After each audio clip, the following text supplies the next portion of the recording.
कहते वन में गए किए तब भारी रखा बड़ा आचार रे। लोग भगवान को पाने के लिए वन में कहाँ कहाँ जंगल में जाकर के तपस्या करते हैं, हजारों हजारों वर्ष तपस्या करते हैं, उनके शरीर का मांस गल करके गिर जाता है, उनके हड्डियों में दीमक लग जाता है, फिर भी भगवान मिलते नहीं हैं। लेकिन महापुरुष कहते हैं इतना कुछ करने की जरूरत नहीं। थोड़ा सा बस अपने मन को मोड़ने की जरूरत है, बस मन को साफ करने की जरूरत है। और इतना तप व्रत पूजा उपवास है, हमारे महापुरुष तो इतना कह दिए कि जब तक पूजा पाठ है गुड़ियों जैसा खेल, और जब तक पिया परिचय नहीं ना संशय ना मेल। कहते हैं कि ये जो जब तक पूजा पाठ व्रत है एक गुड्डा गुड्डी का खेल है। आप लोग देखते होंगे छोटे छोटे बच्चे जो होते हैं वो लोग गुड़िया का खेलते हैं, उस गुड्डा गुड्डी का शादी वादी करवाते हैं, खेलते हैं कि नहीं खेलते हैं? सभी लोग खेले हैं, लगभग बचपन में ऐसा खेल सभी लोग खेलते हैं। लेकिन जब हम लोग बड़े हो जाते हैं, एक दिन सही में मतलब कि शादी हो जाता है, तो उस समय जब बचपन को हम लोग याद करते हैं तो कितना हंसी आती है कि हम लोग क्या कर रहे थे बचपन में, हैं? वो गुड्डा गुड्डी का खेल खेलते हैं, उसको शादी करवा देते हैं, उसको ये करवा देते हैं, बोलते हैं कन्या तुम्हारा हो गया, दूल्हा तुम्हारा हो गया, नहीं कहते हैं? नहीं तो कहते हैं इसे जब तक पूजा पाठ, कब तक इसको आप जब तक सच्चा, क्योंकि उस बच्चे को ज्ञान नहीं होता इसलिए उसको लगता है कि इस समय सब कुछ सच है। लेकिन जैसे ही वो कन्या बड़ी होती है उसे ज्ञान होता है कि अरे ये हम क्या कर रहे थे, गुड्डा गुड्डी से खेल रहे थे, अब तो हमारे सच में शादी हो गई। तो फिर अब वो उस पति के साथ रहती है नहीं रहती है, अच्छा से रहती है, अपना घर संस्कार सब चलाती है।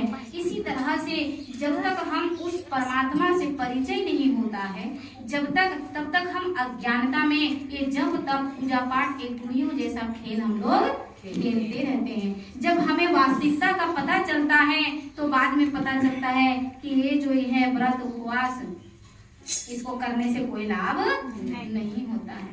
अगर होता ऐसा 2 दिन का व्रत रख करके मतलब सोचते हैं हम लोग कि भगवान मिल जाएंगे, उपवास रहेंगे, अरे भूखे मर भी जाओगे तो भी नहीं मिलेंगे भगवान, क्योंकि भगवान भूखे रहने से थोड़ी नहीं मिलता है भाई। अगर ऐसा होता तो भैया अजगर जो है एक बार खाता है 6 महीना पड़ा रहता है, 6 महीना नहीं खाते, तो बताइए वो तो हम लोग से ज्यादा व्रत हो गए, उनका नहीं हुआ। आप तो 2 दिन रहते हैं, कितना दिन, 4 दिन 5 दिन ज्यादा से ज्यादा, लेकिन वो लोग 6 महीना नहीं खाते हैं कुछ।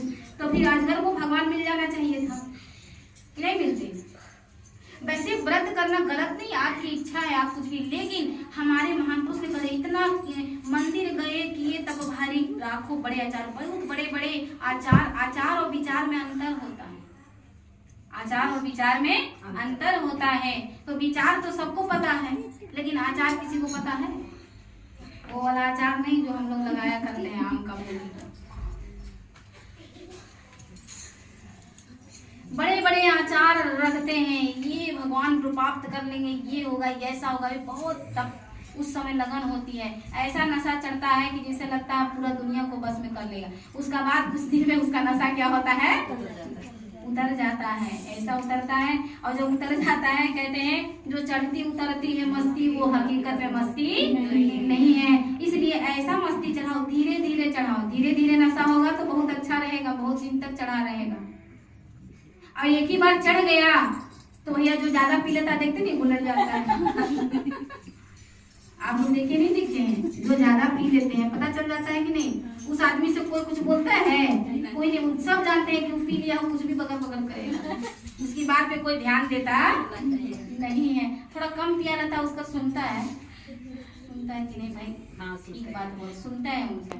लेकिन जो बहुत ज्यादा पी लेता है जान जाता है कि इसका टेम्परेचर क्या हो गया है, पूरा हाई हो गया है, इसलिए उसका भी बंद कर देते हैं लोग, सुनते नहीं है, ज्यादा भी नहीं होना चाहिए। इसीलिए कम नशा, ऐसा मत चढ़ा लो एक ही बार एकदम पूरे कि हम इतना व्रत करेंगे, इतना तप करेंगे कि एकदम भगवान एक के बार में प्रकट हो जाएगा, ऐसा नहीं होता है। थोड़ा धीरे धीरे चलो, धीरे धीरे। और भगवान को खुश होने का तरीका ढूंढो, जरिया ढूंढो, कैसे खुश होते हैं वो, कैसे प्रसन्न होते हैं, उसका जरिया ढूंढो। अगर हम भगवान को खाली आरती उतारते रहे, हम सुबह शाम आरती भूखे उतारते रहते हैं, यहाँ आरती उतारते रहिए, और भैया किसी को प्यास लगा है, एक गिलास पानी मत पीजिए। ये भगवान जी खुश हो जाएंगे? नहीं। आप खुद सोचिए, आपके 2 बच्चे हैं, 2 बच्चे, आपने उनको जन्म दिया, आपके कोख से जन्म हुआ, 2 बच्चे आपके हैं, दोनों पे उतना ही प्यार है? एक बच्चा सोचिए आपकी आरती करता है, एक बच्चा आपकी आरती उतारता है सुबह शाम, और एक बच्चा जो है आप जो कहते हैं तुरंत करता है, जो कहे तुरंत करता है। अब एक बार क्या हुआ, माँ को प्यास लगी, बेटा बेटा पानी दे दो बेटा, बहुत जोर से प्यास लगी, बेटा पानी दे दो बेटा। अब बेटा पानी क्या देगा, वो आरती का थाल सजा रहा है, क्योंकि वो पूजा करने में माहिर है, उनकी बात मानते नहीं। आरती का थाल सजा रहा माँ का, उधर पता चला प्यासे प्यासे प्राणे निकल गया, इधर आरती घुमा के क्या करेगा माँ का? कोई फायदा, कोई लाभ नहीं है। लेकिन एक बेटा आया, माँ को देखा क्या चीज का घट रहा, प्यास लगी, उसने जाकर एक गिलास पानी पिला दिया। आप बताइए, हृदय पे हाथ रखकर आपको कौन सा बेटा अच्छा लगेगा, जो पानी पिलाया हो या जो आरती उतारा हो? बताइए। अरे उधर से कुछ बताएंगे, उन लोग तो शौक हो गए। कौन सा बच्चा अच्छा लगेगा, जो आपकी बात मानता है वो, या फिर जो आपकी आरती उतारता है वो? जो बात मानता है ना, वही अच्छा लगेगा कि नहीं? तो आरती उतारने वाला कोई गलत काम नहीं कर रहा है, बहुत अच्छा काम कर रहा है, लेकिन उससे ज्यादा महत्व किसका है? पानी पिलाने वाला का है। इसीलिए ऐसा काम करो कि भगवान खुश हो जाए। और क्या कहते हैं, देखिए हम लोग भजन तो बहुत अच्छा गाते हैं, लेकिन भजन को थोड़ा समझिए तो सही। कि मंदिर जाए किए नित्य पूजा, मंदिर में जाकर के पूजा करते हैं, कितना भाव रहता है।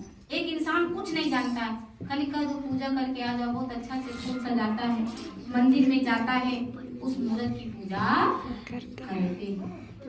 कहते हैं कि भगवान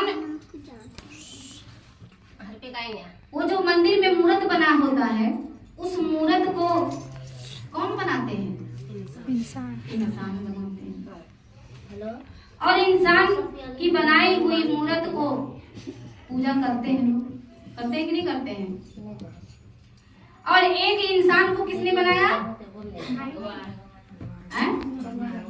भगवान ने बनाया।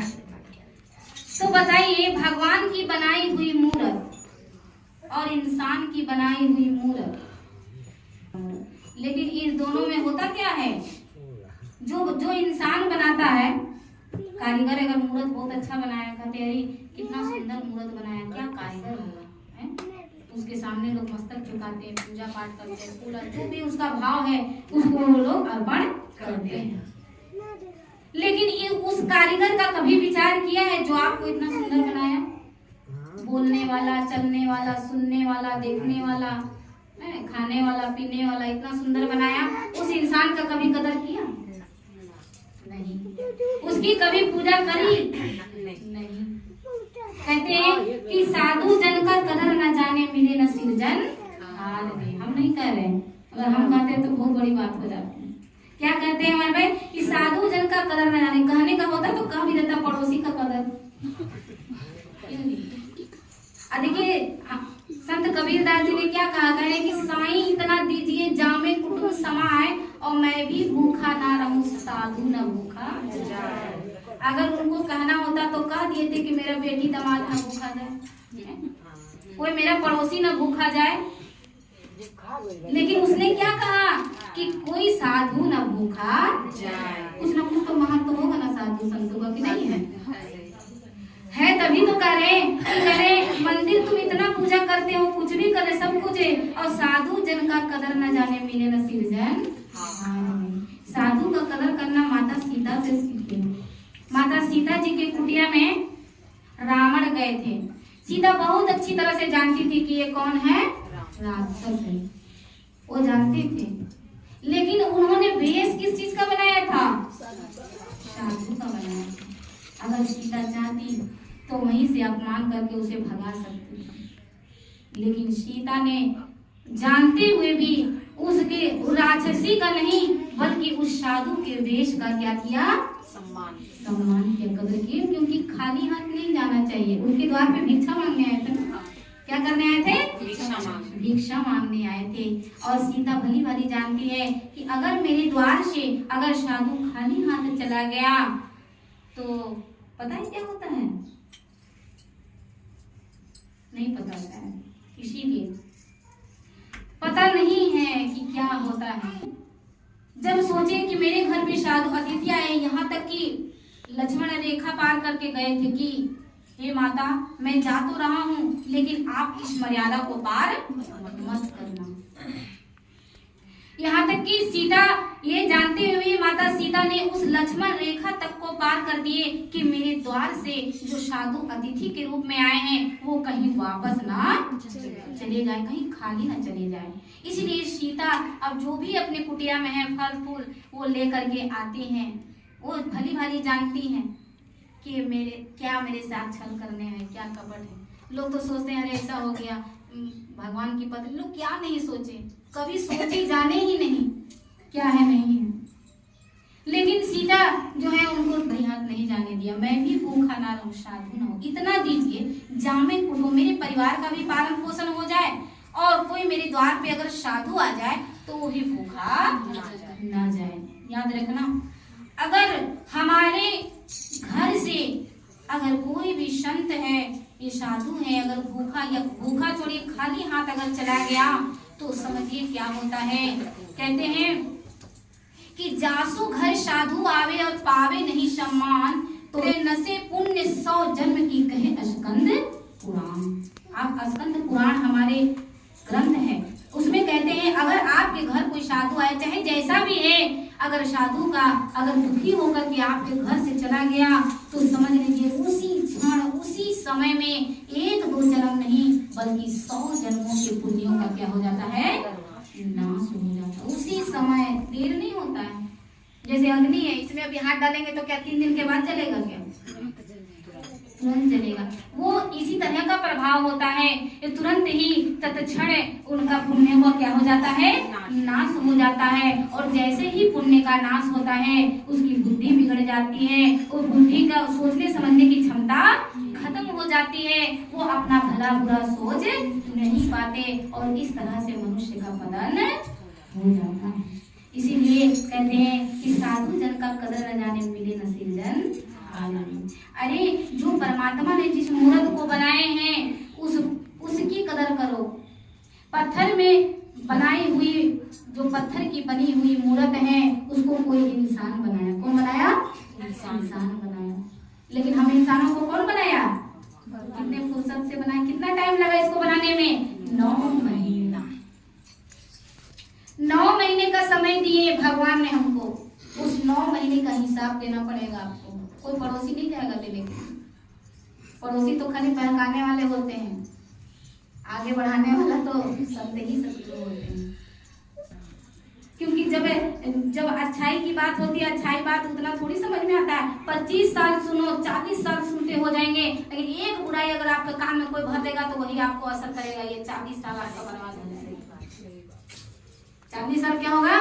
बर्बाद हो जाएगा। इसीलिए इस चीज से बचना, अपना भला बुरा खुद सोचो, क्योंकि कल्याण पतन सब हमारे हाथ में। किसके हाथ में? अपने हाथ में है। आप अगर चाहोगे तो आपका कल्याण हो जाएगा और नहीं चाहोगे तो कोई माई का लाल आपका कल्याण नहीं कर पाएगा। क्योंकि भगवान भी जब ही आपका कल्याण करेंगे, जब तक तुम नहीं चाहोगे कि मेरा उद्धार हो जाए, मेरा कल्याण हो जाए, तब तक परमात्मा भी कोई उपाय करते नहीं है। इसलिए उद्धार और पतन स्वयं तुम्हारे हाथ में। मनुष्य को भाग्य का निर्माता कहा गया है। क्यों? अपना भाग्य वो स्वयं बनाते हैं और उसको बनाने के लिए ना ये बहुत जरूरी है सत्संग। क्योंकि बिना ज्ञान का कोई जब जानेगा ही नहीं सही गलत क्या है तो क्या चुनेगा, चुन पाएगा? अगर मनुष्य को सुख ही सुख मिलता है तो दुख को क्या जानेगा वो कि दुख क्या है। जब दुख से पाला पड़ेगा तब तो पता चलेगा कि दुख क्या है। सज्जने व्यक्ति खाली मिलते रहेंगे उनको, बढ़िया बढ़िया आदमी लोग, तो उसको क्या पता कि खराब चीज क्या होता है। जब खराब मिलेंगे अच्छा मिलेंगे सब, तब तो उसको पहचान होगी। इसीलिए तुलसीदास जी रामायण जब लिख रहे थे ना तो वो सज्जन को नहीं, सबसे पहले दूसरों को प्रणाम किए। किनको प्रणाम किए?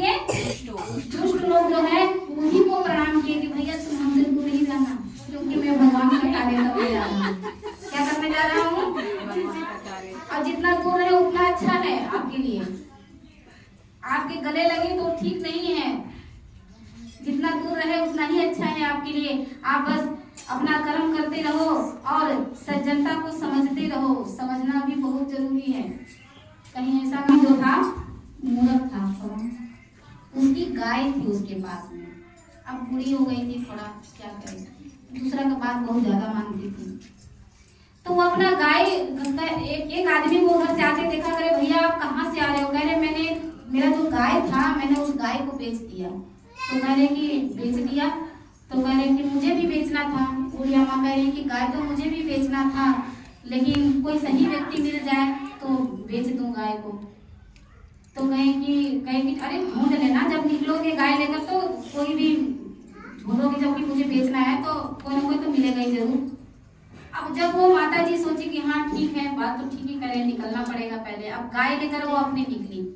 जब गाय लेकर के निकली तो अब जिस आदमी को बताया था उसको पता है कि ये गाय बेचेगी, बुढ़िया निकलेगी, उसने 3 ठग पहले से तैयार कर लिया। क्या कर लिया? 3 ठग पहले से तैयार कर लिया कि इस बुढ़िया को किसी न किसी तरह से हमको ठगना है। अब देखिए 3 बोले कि कोई ना कोई रास्ते में मिल जाएगा, बोला हाँ ठीक ही बात है। अब तीनों आदमी उसी के थे। एक आदमी को वहां खड़ा कर दिया, एक वहां खड़ा कर दिया, एक वहां खड़ा कर दिया। उसके बाद में जब जा रहे थे बूढ़ी अम्मा अपनी गाय लेकर के, तो पहला व्यक्ति मिला तो बोल रहा अरे अम्मा ये गधा लेकर आप कहाँ जा रही हैं? अम्मा जी कह रही गधा? मैं तो गाय लेकर कह रही कि अम्मा, कहे अरे तू गधा है? बोले गधा नहीं, ये गधा है, तू गधे को लेकर कहाँ जा रही हो? कह रहे मैं तो गाय बेचने जा रही हूँ। कह अरे अम्मा गाय नहीं है, ये गधा है, गधा। कहे गधा है, ये तो गाय है। बूढ़ी को लगे कि कहीं चलो कोई बात नहीं, अरे लेना है तुम्हें? बोला अरे गधा को क्या बेच रही हो? बस बूढ़ी अम्मा जो है सोची कि चलो भाई इसका लगता दिमाग खराब है, थोड़ा आगे बढ़ी। जब आगे दूसरा ठग मिल गया। बोला अरे अम्मा इस गधा को कहाँ ले जा रही हो? अम्मा देख भी रही है मेरे साथ गाय सब कुछ, लेकिन वो कह रहे हैं कि गधा है। तो अब थोड़ा थोड़ा उसको क्या हो गया, थोड़ा थोड़ा उनको हो गया कि ये जो गधा बोल रहे हैं, पहला भी गधा बोला, दूसरा भी गधा बोल रहा है, तो हो सकता है भाई गधा ही हो। फिर वो आगे बढ़ा दूसरा, फिर थोड़ा डाउट, अब बीच में आ गए।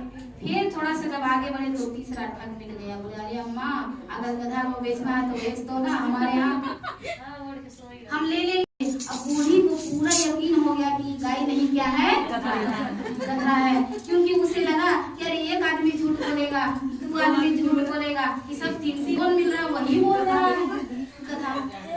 तो उसको क्या हो गया, गाय पर डाउट हो गया। उसे लगा कि ये सचमुच गधा है और गाय की कीमत को गधे की कीमत में बेच करके तो कहीं ऐसा ना हो। क्यों ऐसे भी हमको जब रास्ते में चलते हैं ना तो हमको भी ठग मिल जाते हैं। कितने ठग? ये ठग में से कटे डगर मेरी रोके, माया ठगनिया डगर